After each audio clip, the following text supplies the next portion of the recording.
Hello guys, তোমরা সবাই কেমন আছো?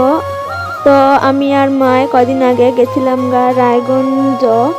যেহেতু আমার শরীরটা ভালো না, তো কদিন আগে আমি ডাক্তার দেখাইছিলাম। তো ডাক্তারে কতগুলো রিপোর্ট করতে দিছে, তো দেখতে দেখতে আয় পড়ছে রায়গঞ্জ। তারপরে ড্রাইভারের ভাড়া দিয়ে উঠতে পড়ছি টোটোত। তো যেন রিপোর্ট করবো হেন আয়া পড়ছি। তো ঢুকতে না ঢুকতেই দেখো প্রথমে দর্শন পাই গেলাম রাধা মাধবের। তারপর হেন বিল টিল করা গেলাম রিপোর্ট করতো।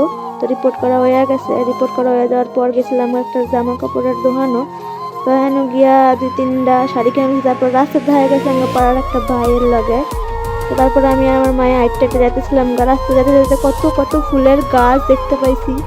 আমার তো দেখাই নেওয়ার ইচ্ছা করছিল, কিন্তু আমার মায়ে আমার একটাও কিনা দেয় নাই। এত যে মনটা খারাপ লাগতেছিল কি আর কমু। দেখো কত সুন্দর সুন্দর ফুলের গাছ, আর এই ফুলগুলা কত সুন্দর লাগতেছে। তারপরে হাইটটা হাইটটা আয় পড়ছে আমার মাসির বাইত।